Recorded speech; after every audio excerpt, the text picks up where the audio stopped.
Welcome to Late Boomers. I'm Kathy Worthington. And I'm Mary Elkins. We're the podcast that celebrates people who are living vibrant, creative lives after 50. One of the most exciting things about this stage of life is that people finally give themselves permission to explore creativity. Absolutely. And we hear from so many listeners who say, I always wanted to write a book. And later in life, they finally decide, why not now? Writing is one of those pursuits that can begin at any age. In fact, life experience often makes people better storytellers. And the way stories are told keeps evolving. Years ago, it was only novels and essays, and now we also have blogs and audiobooks and, of course, podcasts. But today we're talking about something even more interesting, a fictional podcast where the story itself unfolds through the podcast format. And it's really a modern version of the old radio dramas, characters, dialogue, suspense, all told through audio storytelling.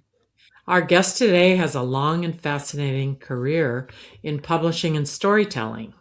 And she has created a fictional podcast called The Class of 74, which brings together characters whose lives intersect years after their high school days. Laura von Wormer joins us today to talk about fiction writing, the publishing industry, and why storytelling still matters, especially later in life. Laura, welcome to Late Boomers. We're delighted to have you with us today. Thank you. I feel like I'm the person you took in off the street. You're so well prepared, ladies. And I just sort of come in all over the place. You're fine. That's what you're supposed to do. Yeah, we love that. Laura, we have to ask you first, what inspired you to create a fictional podcast like The Class of 74 instead of telling the story as a traditional novel? Well, I did publish 14 novels, and a lot of people will recognize my name. They're all like in your library, and go to the library and say, where's that Riverside Drive book? Because that was my biggest book. That was my bestseller. And it's everywhere. But so that's what I did for, a lot of years. My first novel came out in 1988. And then I was going to the West Coast, where you ladies are. I was flying out to help Betty White start a new book. Because we had the same literary agent at the time. This is 10 years ago. And on the way there, a drunk driver got on the Merritt Parkway the wrong way, and in the Heroes Tunnel, hit me head on. And I woke up a month later. I was gosh. Right. So if you're ever in pieces, go to Yale, New Haven, because they were fabulous. But one of the things that happened was that my chest got crushed. I mean, literally 16 broken ribs. And I just got all rattled around. Really, I'll tell you, I was on so many drugs for months when I was in the rehab. I didn't feel anything, but my family, that's where the toll was really hard on them. But anyway, the recovery was long, and the most frustrating thing was cognitive. My head wasn't right because I had like 6 concussions, and you go to speech therapy for cognitive difficulties. I don't know if people know that out there. And then I was trying to start writing right away because it's been my whole life has been editing and writing. So I immediately wanted to start a novel. And what I found was, and Mary, you're writing a novel, so you'll know what I'm talking about, that there is a mental musculature that you have to hold the whole story in your mind while you're writing it. As opposed It's a marathon. Yes. And the closer to the end you are, the longer the hours are. Because you sense that omniscient view from high above, that you're going to lose it. And that's why you start rushing, because you want to find out what's going to happen because, as you probably found out, novels have a way of changing in the middle of them. The heroine becomes the villain, or, things just happen. And I couldn't hold it. I couldn't hold the story in my mind. And my old editor, who is wonderful, tried to help me. And she just said, Laura, it's just, you're going to have to give yourself more time. And I'm like, more time? What am I going to do? Well, 10 years go by, ladies, and I haven't written any fiction. So nonfiction, for those of you out there who, if you have any cognitive challenges, understand that nonfiction with the facts in it provides lines for you in your writing. It's like doing a coloring book when you're doing nonfiction, as opposed to that huge blank canvas for a novel. So there, I was able to do, some nonfiction writing, but I went to my 50th high school reunion at Darien High School in Darien, Connecticut. And in high school, I was a real pain in the ass because I'd have a few beers or some wine. And then I'd say, everybody stop. I have a story I wrote. I want to read to you, and they'd all say, oh God, Laura, all right. And they would all sit there with their beer and wine and listen to me read a story I had written. And when I was sitting at the reunion, looking at all these wonderful people my whole view of the world changed a lot after that accident. And all these kids, they all thought I was going to die. So they wrote me these letters of farewell, told me all these secrets I didn't even know. But, and then I didn't die. Oh my God. So. And you had them all written down. Oh, no. Well, it's funny. They wrote them to you, right? They texted. Yeah, it took me a long time. I still have trouble going back to read those because it was very traumatic what happened. I got blasted out of my own life, and it was fine when I thought I was going to be a gazillionaire, right? Because this guy was drinking after hours at some restaurant, but then he ran away to South America. So there went my testimony against the restaurant owners. So there went my millions of dollars. So then it wasn't so much fun. So what happened at the class reunion? Well, tell us what happened. The voice that you hear now, this is my ventilator voice. It's one vocal cord. And I used to be a very good public speaker.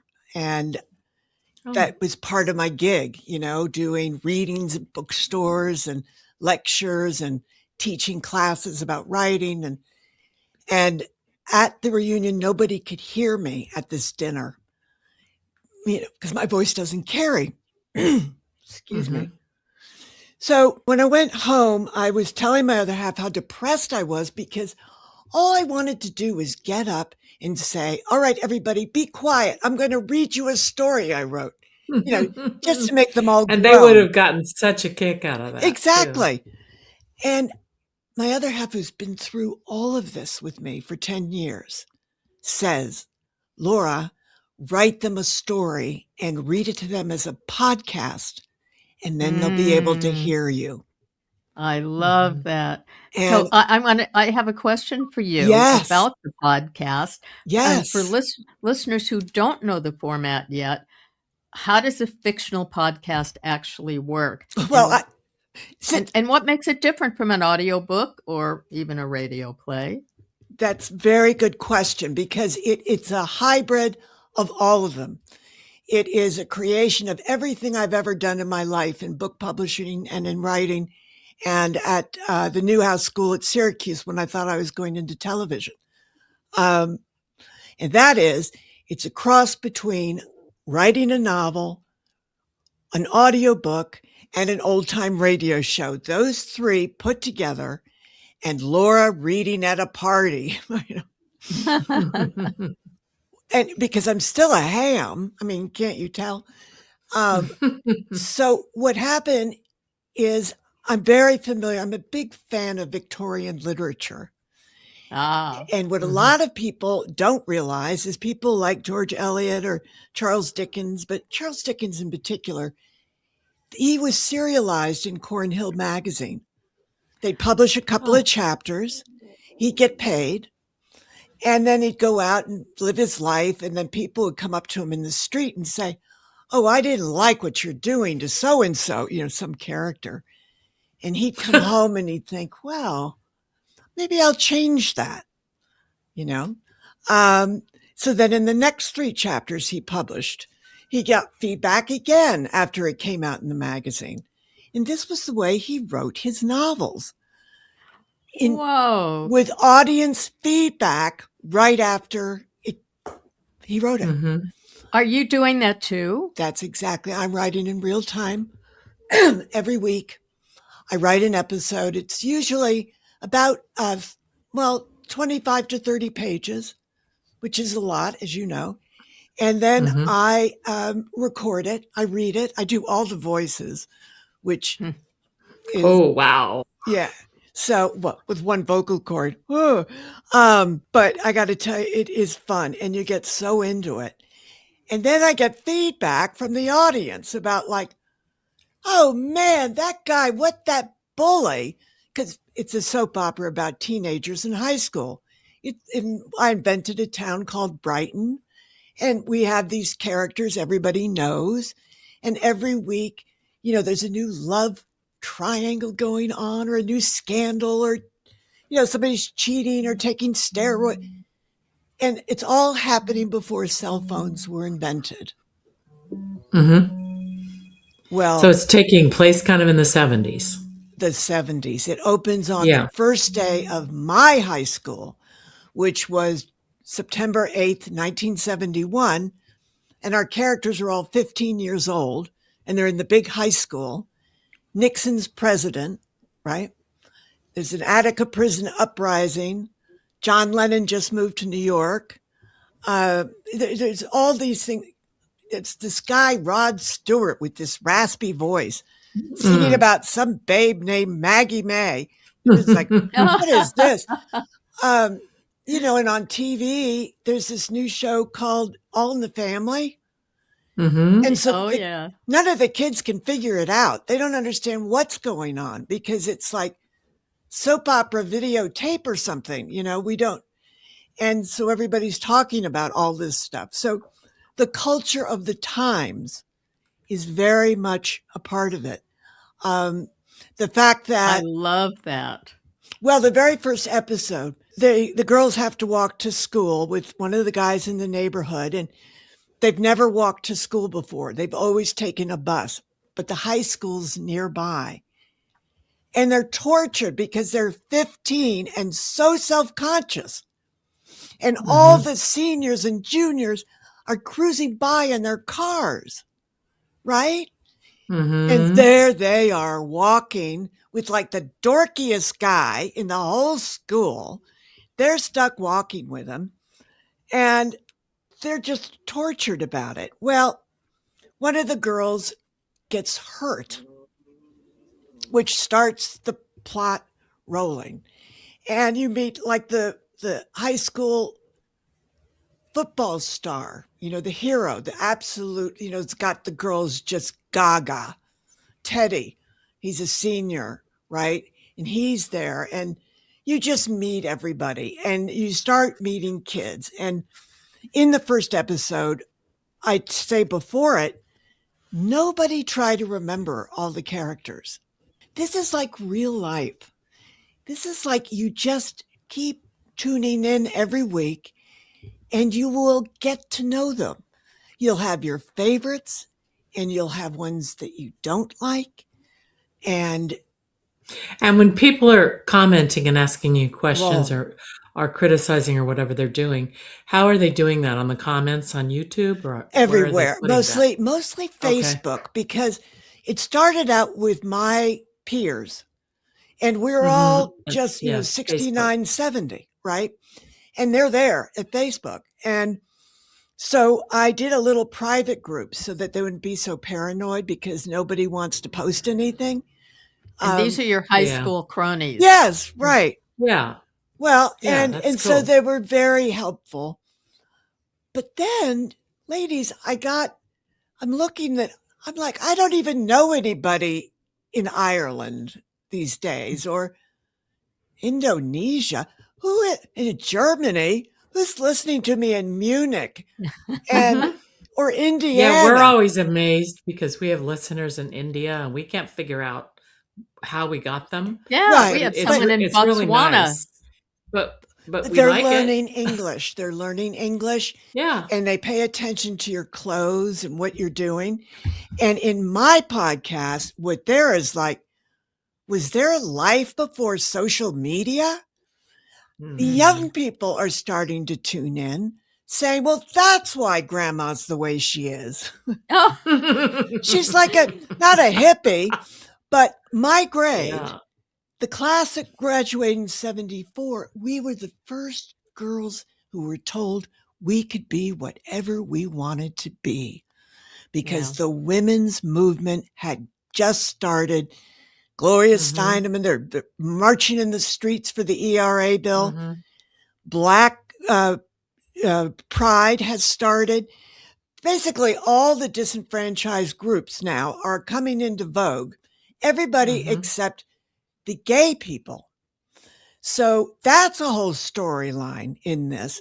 It's like, Mhm. who is the closet cases? Because everybody was a closet case Mhm. in 1971. Um, and Yeah. the young people are morbidly fascinated and they go and they ask their parents, is this right? You couldn't, That's great. there That's was great. nobody knew. And then their parents say no. And they say, is it true that everybody smoked? And they say, yeah, they did. Mm. And everybody's Ish. parents drove drunk. Yeah, they did. Oh. Um, but Yeah. something really important. And my parents had a lot of friends that nobody drank. There was a whole segment of the population that wasn't into, like, alcohol is so prevalent now and it wasn't as prevalent in a lot of areas. What? I have an entirely different question to ask you now Sure. because you spent so many years working inside the publishing world. Yes. So what originally drew you to that? Oh, completely by accident. Oh. I was going to do an interview at ABC Television in New York, where I grew up is a commuter town to New York. And so, like, my dad dressed like every other man on the train and left every morning, and all the wives stayed at home. But when I got out of college, I was supposed to get a job. So I was going to interview for a job typing soap opera scripts at ABC at All My Children because I liked that Mm. one. And I was on my way there and I came out of Grand Central and I saw a guy from the Newhouse School at Syracuse where I'd gone to school. And he said to me, you know, I was just at Doubleday. It's right around the corner. The editor-in-chief is looking for a secretary. And I'm thinking, Doubleday. And I'm thinking, well, William F. Buckley Jr. And I'm thinking that guy Stephen King and Victoria Holt and Alex Haley wrote that book. You know, it's like, what book didn't Doubleday publish? So I got Oh. all caught up in that. And I thought, so I end up going to Doubleday to apply for that job. And believe it or not, I got to talk my way in for an interview. And I had to take a typing test though first, but that's a whole other story. But while I was waiting in the reception area to meet Sandy Richardson, the editor-in-chief, Jackie Onassis walked through the reception area. Whoa. And the reception area says, Mrs. Onassis is an editor here. And I said, cool.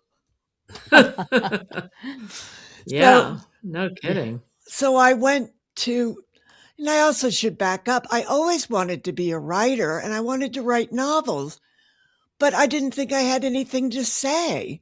So that's why I was going to go into soap operas. Yeah. Well, why not? Yeah, exactly. So now all of a sudden here I am at Doubleday. I got the job. I got hired. He liked the cut of my jib. Oh. because I was the daughter of commuters. So I was dressed right, just tickety-boo, right? I dressed the part. And I was hired. And I ended up staying for How long? 7.5 years. To learn a lot. But after 3.5 years, through a series of things that happened, and Janet Leigh, who you look like, Mary, was part of it because I was editing her autobiography. I had lucked into editing a lot of different books, and they promoted me and made me an editor, but they gave me an expense account. So off in to New lunch. York, that's pretty nice. Well, the unfortunate thing was I did drink a lot. So this expense account wasn't so good for me. And I ended up, when I was 27, thinking, well, I got to do something. And even one of my authors said, Laura, I'll take you to an AA meeting. And I'm like, oh boy, this is bad, isn't it? And by that time, I knew Jackie and everybody. And of course, in Jackie's family, there had been a lot of alcoholism, in the Kennedy family. And she was very supportive about, yes, you've got to try. You've got to find out who you were meant to be. You can't just throw your life away, right? And so I went to a meeting and I came home and I thought, well, what do people do at night that don't drink? I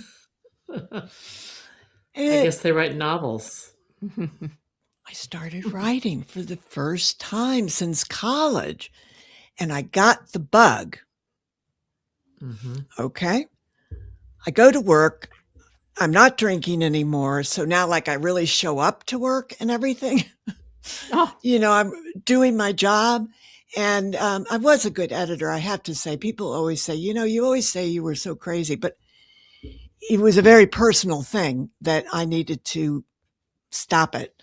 And what happens when people who drank a lot, they stop drinking, the creative stuff comes flying in. So anybody who's an aspiring writer, if you've had any trouble in your background about, well, the drinking or maybe some tranquilizers or maybe, that you have sort of an addictive personality, understand that's a characteristic of a deeply creative person.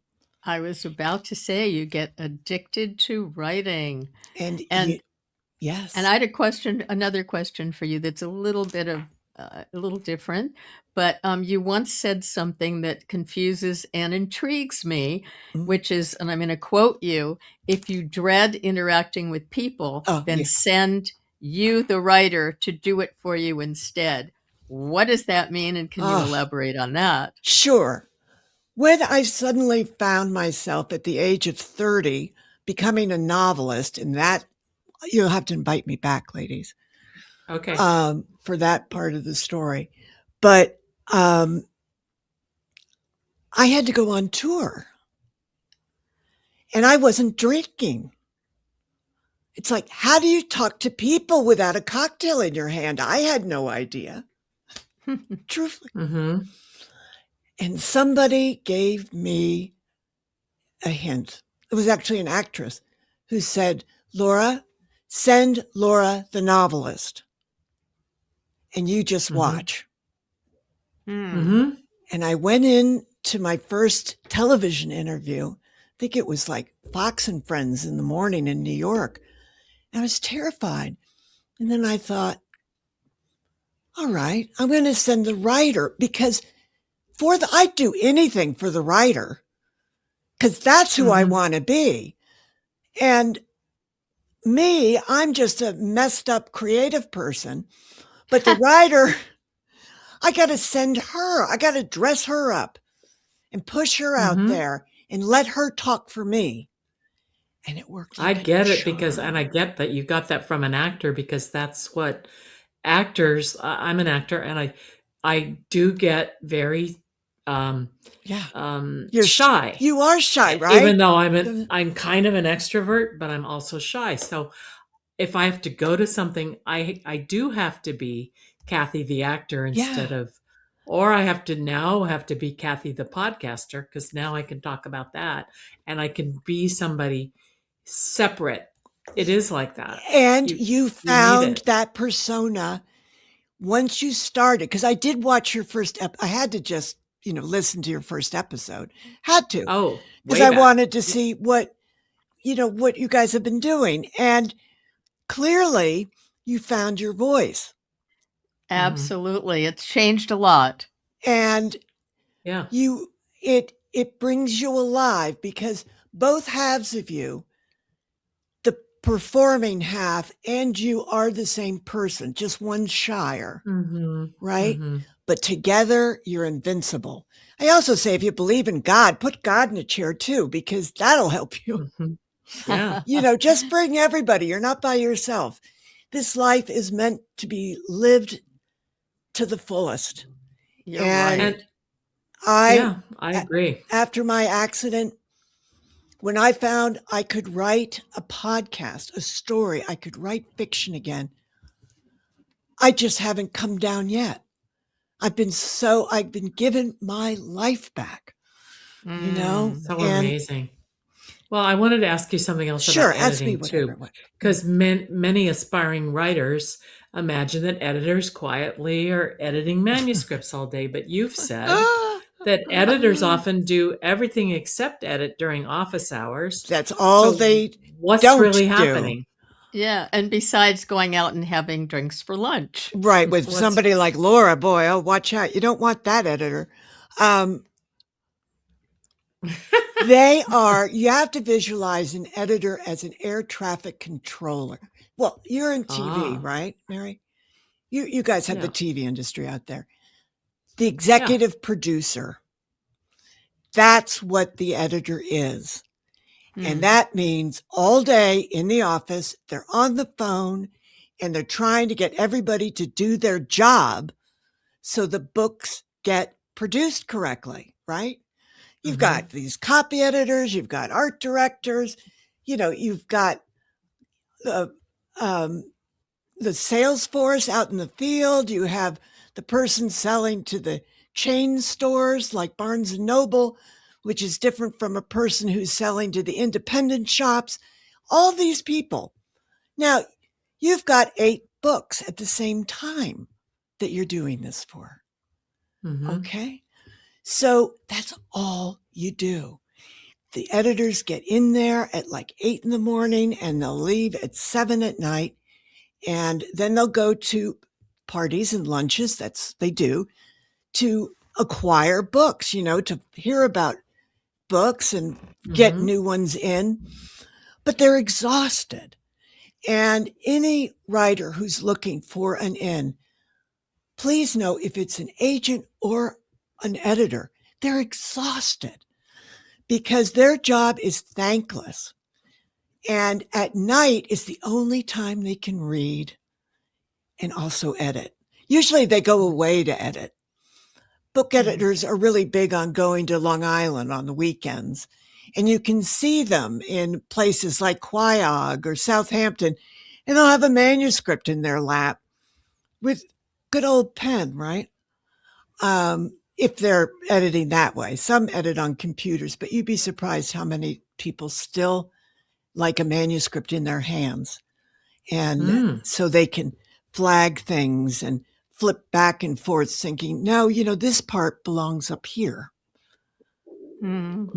Editing is and if you haven't that in your head, when you visualize them, you know what you're like when you're answering the phone and you are busy and overwhelmed and don't have time to breathe. Okay. So you speak to that editor like you understand, and you will. And you're in the door. Then you're in the door right then and there, as knowing as much as you can about the people on the inside of that ivory tower will help you get into it, because they know that you've done your homework. You understand how the business works, and people can't read enough. going down to your librarian's probably your best friend because they know so much about publishing. And they have all the subscriptions like Publishers Weekly, that comes out every That's a week. good tip. You It's a just good tip. sit down and you don't even have to read it. Just let it wash over you. Because the names will start to sink in. You're getting to know a huge industry, and it's all global now. So it's not like it's something easy to put your finger on. Random House, for example, is an arm of Bertelsmann, a German company, and they have bought 22 major publishers in the United States. Wow. So when you're talking about G.P. Putnam, or you're talking about Knopf, or you're talking about Pantheon, or Doubleday, or Delacorte, or Dial, or Fawcett, or, you just go on, you go right through your shelves, chances are it's one of the Bertelsmann companies now. And they also make film. Well, they do, because you know what? The guy who started the Bertelsmann media empire was a POW in Arizona during World War II. No kidding. And he fell in love with the American culture. He fell in love with the music, the movies, the novels, all of it. And he has been buying it ever since. Whoa. I didn't know that. That's interesting. And acquiring all those rights so that Arthur Conan Doyle has the same publisher as Ruby Fruit Jungle Lady, right? I remember that book. I have a big question for you and it's we're talking about the publishing industry in the publishing houses, but what about the agencies?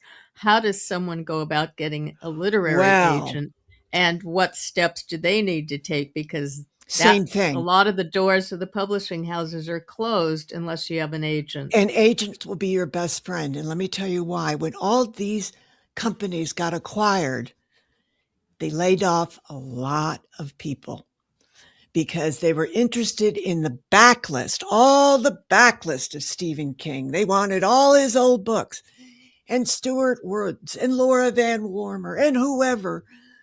And so there are layoffs every time they bought one of these houses.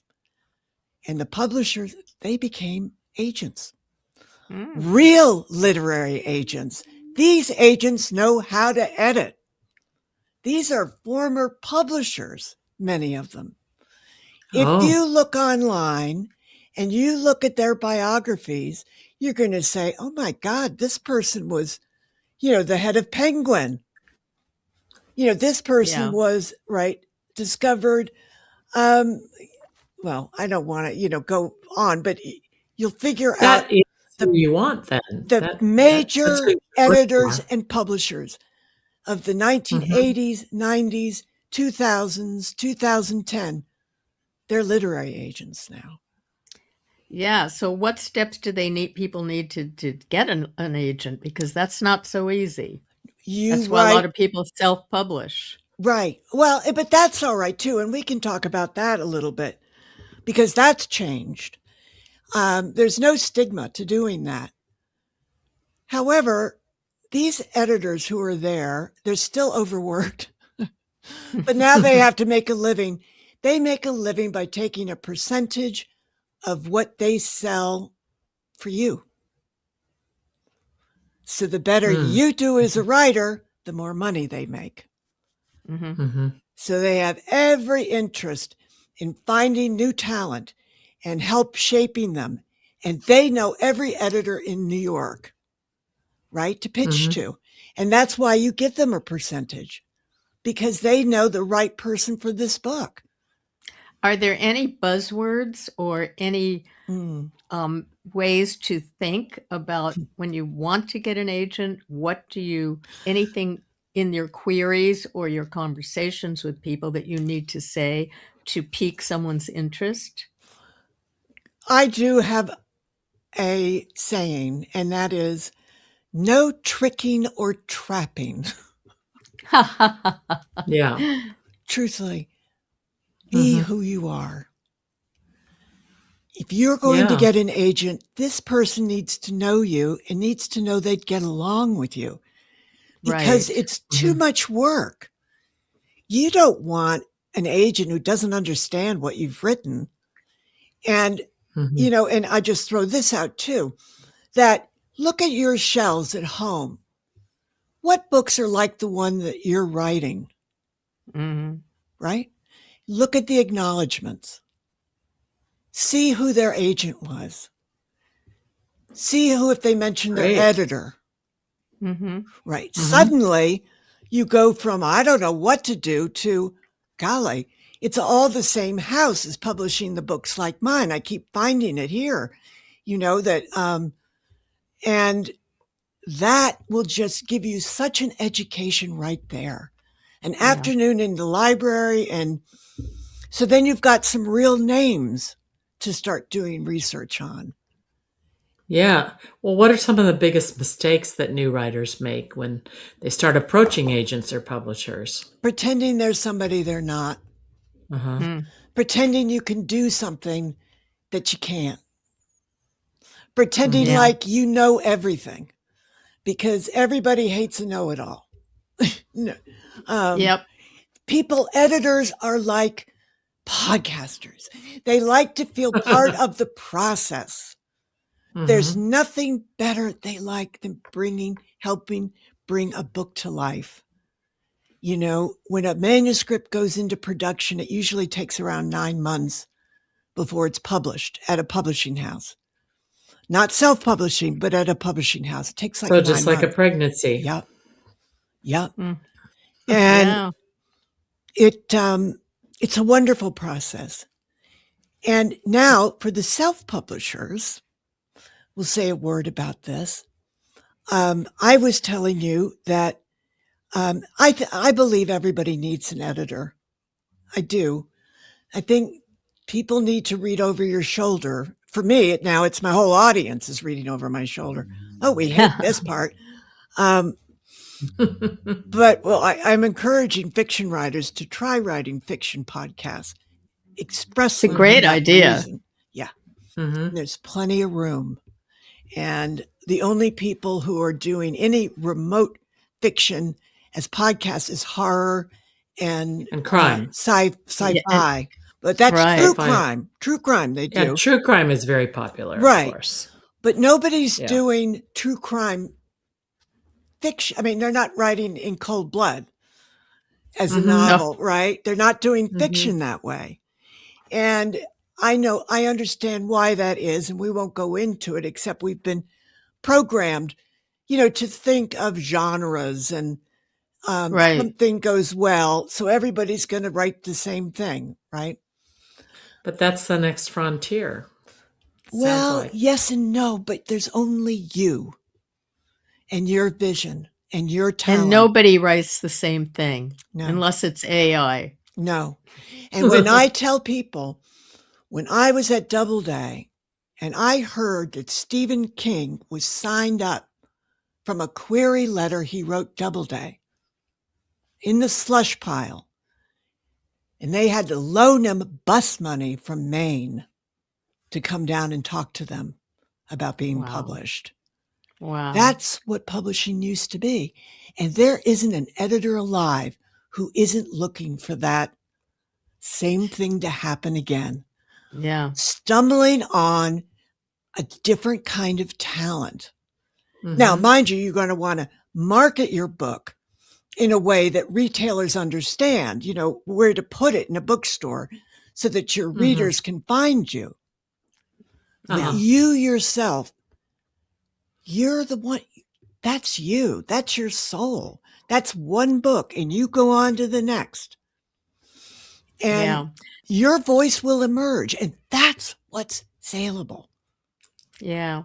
You've said the most valuable tool a fiction writer that has something to say steals from everyday life. Absolutely. Talk about that. And what's that tool? Because, writers don't go out. We're all home writing. We're the most boring people in the world. Exactly. Nothing ever happens in our lives. So when I go out to like a dinner party, everybody feels grilled, right? I just was at a dinner party where the bishop of the Episcopalian Church of Connecticut was, and I'm grilling him because he was in Israel when the war broke out. Oh. And I mean, I was sort of interested, but it's the author who wants to know, because it was the author who went to the party, because Laura hates going to dinner parties. So she sends the writer. And love that. Love that. You absorb all of those because particularly if you're older than 40, you have real life experience. And when somebody's telling a story, you've been there.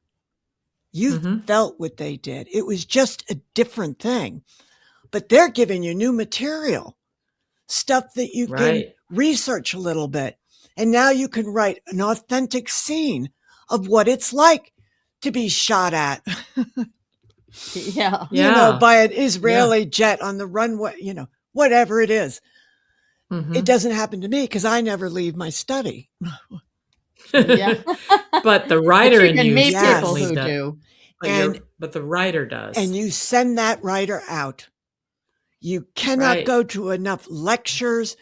People like to go to movies and stuff. And I say, well, it's the nonfiction stuff you need. You know how to make up a story.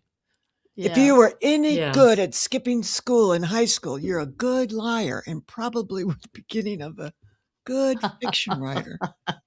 Well, you've worked with many notable figures in publishing. So are there any famous authors or personalities you work with who made a lasting impression on you? Oh, they all do. Any successful writer, you go behind the scenes. I think the biggest was I was kind of not a snob about publishing, but I was published in hardcover, at Doubleday.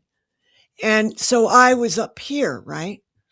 And then I was met at one of the BEAs. The best-selling writers in the world is Nora Roberts. You've heard of Nora?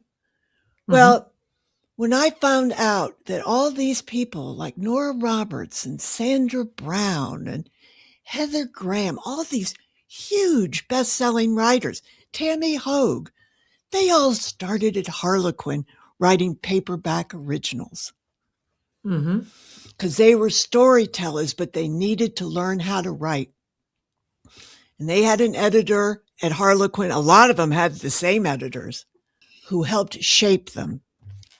And that blew my head off because I always kind of thought, well, it's just the gift comes from God. You can write, right? And I look at what Nora does, or Danielle Steele. She was another one who started as paperback originals. And they were such a good lesson for me because they were mothers. They were housewives. They didn't have time to be, a college student walking the streets of New York, talking about how she works at a house where Jackie Onassis worked. That wasn't their world. Their world, the baby needs diapers. I want to learn how to write fast. Yeah. And they did.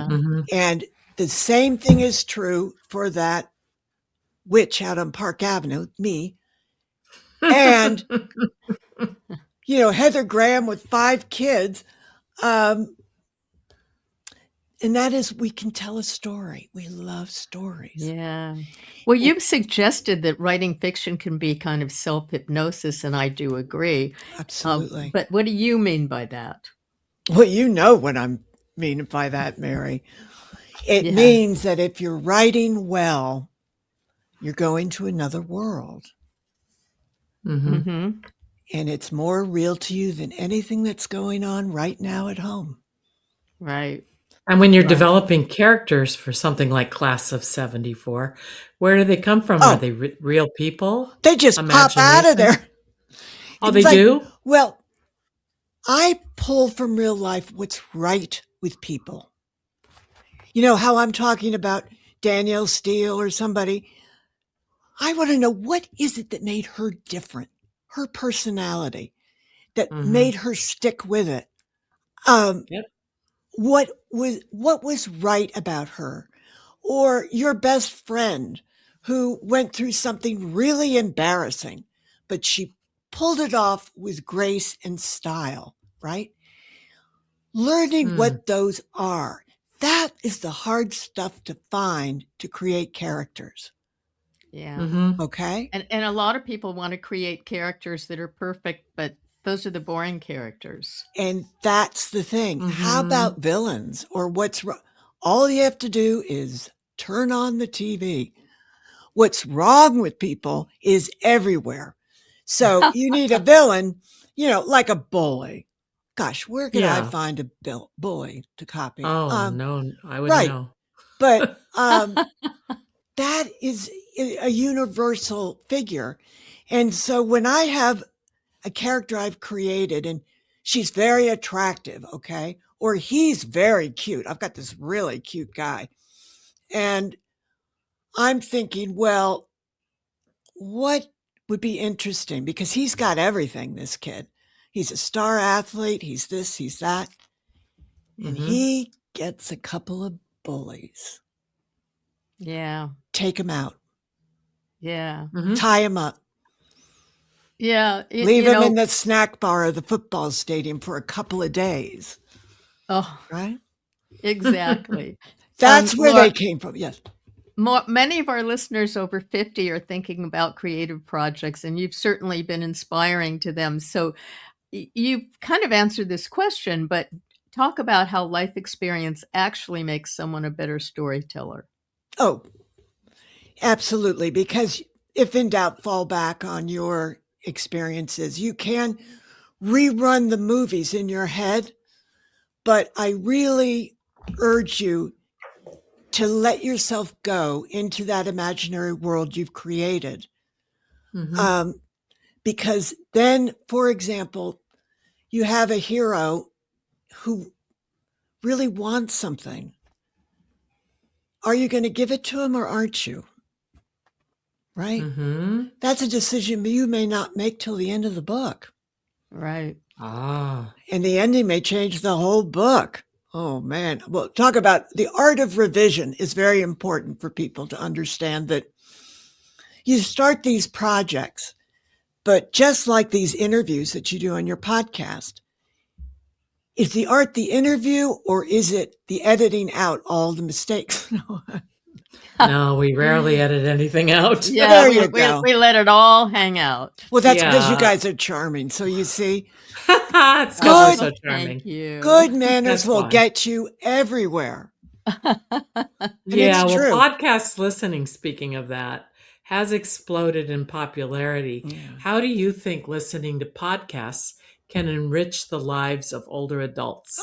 And I'm very interested in the answer to this question because many of the older adults I know, I can't get them to listen to a podcast. They don't know what it is. To listen. I give lessons on my Facebook page for people to get a lot. We should too on ours. You'll have more success getting seniors to listen to podcasts on their computer, on their PC, than you will on their phone. And because they're not comfortable with it yet. I know podcasts because I was in the hospital for so long and I was lonely. I'm sure a lot of older adults can identify with that too. So I would put in my little earphones and I had my favorite shows and I hear a voice at the same time every week and I looked forward to it. Well, a friend of mine came to visit and she said, well, I want to listen to your podcast, but I don't know how to get it. I said, well, where do you get you've got music. Your phone in your hand. Where are you getting your music? It's right there. She said, I don't get it off my phone. I get it off the TV. I turn on the high numbered channels on the cable and that's where I get my music. I'm like, oh. But see, that's why it's a problem for older late adults bloomers to figure this out. Yeah. But that's boomers. Why. Because we are booming at boomers. As you know. Yeah, not bloomers. Yeah, boomers. The boomers, the late bloomer boomers, are the untapped market too, for consumer market. So because people can't reach them. And it takes a while, but you have to understand you're inventing ways to reach the unreachable. They're sick of everybody's cell phones at the table. Right? Yeah. I don't want a cell phone in my bedroom. That's the last thing I want. Yeah. Well, guess what? When they put in some earphones because their husband or wife is watching some crummy movie on TV, you can tune in your favorite hosts on Late Bloomers and boomers. I'm sorry. I just don't want them to tune into the other podcast. We are the Late Boomers. Yes. Boomers. Yeah. All right, let's just change the title. Yeah. For all these episodes. No, we've been branding it. Let's tell them. Let's get them to all tune in. And for someone listening today who thinks I might have a story inside of me, especially those an agent. boomers, what do you tell them about? What advice do you give them about getting started? For getting published, you mean? Or just getting started writing? At any creative project. Yeah. Okay. Just do it. No. And remember, we have heard that before. Well, the reason why is that courage is doing something despite the fact that you're terrified. You do it anyway. Just take a small step, right? It doesn't matter what it is. It could be going down to the library tomorrow and just looking at the shelves of books about whatever it is that interests you. Yeah. And just then, putting your tiptoe in it. And the internet. Don't be as scared of your computer. Use it. It's a wide open world. There's lots of help there. And for all the older people out there, just if not now, when? Oh, exactly. You don't want to have regrets. And you've never been better. Trust me. I know you feel like, oh, I'm old, I'm achy, I'm blah, blah, blah. Truth of the matter is, when you're up top, up here, when you're good. What that time of day is that you should be doing creative work. And let me give you a hint. It's probably not late at night, but who knows? Somebody may think that's right. But whether it's creating a model or building a shed, or I don't care, whatever it is that interests you, you do it and you feel good about it. But you don't expose yourself to the whole world while you're doing it because you don't want to be so self-conscious that you can't do it. And that's what we all do. I don't know why that is. We say, oh, I'm going to write a book. And then you say, okay, well, here, read this part. And then they don't seem very enthusiastic. And then you think, oh, I shouldn't be doing this. I stink at that. Well, if you hang out at the library or talk to a librarian, they'll tell you, oh, all the writers in here say that. That's a part of being a creative person. It's great, Laura. This has been a fascinating conversation about storytelling and publishing and new ways to share creative work. Thank you. And we really love hearing about reinvention and creativity, which is exactly what we've been talking about and what Late Boomers is all about. Well, your community that you're creating by this podcast, your listeners and viewers need to do it in their own neighborhood. You guys sign up your friends, who wanted to be creative and do stuff, and teach your friend how to listen. Perfect. They know how to do it, and give them a link. Or do you have any kids in the neighborhood? Your grandkids? Will you please go tell your great uncle how to listen? Yes. Yeah. And not be afraid of the technology. Don't be afraid. And to our listeners, to learn more about Laura Van Wormer and her fictional podcast, The Class of 74, be sure to check it out wherever you listen to podcasts. Right. And if you enjoyed this, and if you enjoyed this episode, please subscribe to Late Boomers on YouTube and wherever you get your and leave a podcast. comment. If I can, yes, leave a comment. Tell Kathy and Mary what you really like about them. Please, just one thing. Oh, what really is it sweet. about watching the show that really warmed your heart and thought, you know what? There might be something to this idea of community, right? Online. I love that. It's exciting. Thank you, Laura. It's very exciting. Well, you guys are exciting. You are. Okay, I know you don't feel it. Thank you. You feel tired. Thank you, Laura. And thank you, listeners, for listening. And until next time. Yeah, we all have to stay curious and everyone stay creative and keep embracing your next adventure and listen to the podcasts.